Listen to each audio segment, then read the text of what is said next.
أعوذ بالله من الشيطان الرجيم. بسم الله الرحمن الرحيم.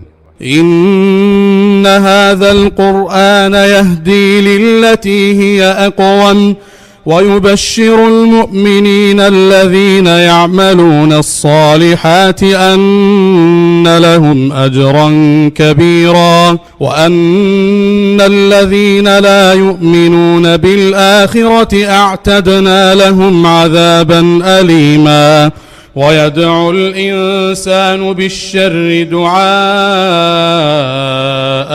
بالخير وكان الإنسان عجولا. وجعلنا الليل والنهار آيتين فمحونا آية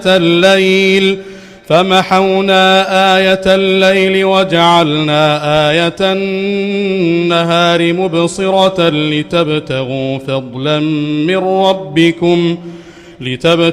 فضلا من ربكم ولتعلموا عدد السنين والحساب وكل شيء فصلناه تفصيلا. وكل إنسان ألزمناه طائره في عنقه ونخرج له يوم القيامة كتابا يلقاه منشورا. اقرأ كتابك كفى بنفسك اليوم عليك حسيبا. من اهتدى فإنما يهتدي لنفسه ومن ضل فإنما يضل عليها ولا تزر وازرة وزر أخرى وما كنا معذبين حتى نبعث رسولا. وإذا أردنا أن نهلك قرية أمرنا متر فيها ففسقوا فيها فحق عليها القول فدمرناها تدميرا. وكم أهلكنا من القرون من بعد نوح وكفى بربك بذنوب عباده خبيرا بصيرا.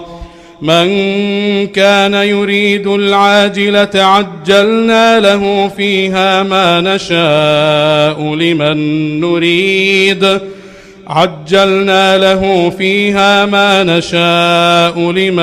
نريد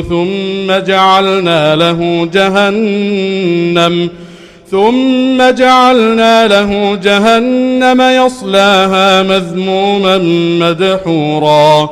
ومن أراد الآخرة وسعى لها سعيها وهو مؤمن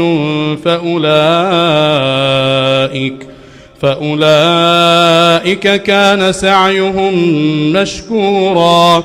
كلا نمد هؤلاء وهؤلاء من عطاء ربك وما كان عطاء ربك محظورا.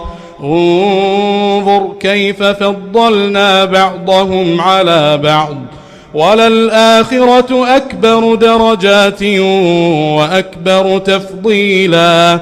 لا تجعل مع الله إلها آخر فتقعد مذموما مخذولا. وقضى ربك ألا تعبدوا إلا إياه وبالوالدين إحسانا. إما يبلغن عندك الكبر أحدهما أو كلاهما فلا تقل لهما أف ولا تنهرهما وقل لهما قولا كريما.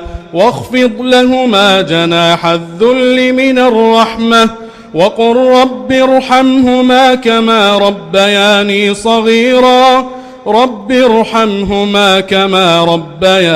صغيرا. ربكم أعلم بما في نفوسكم إن تكونوا صالحين فإنه كان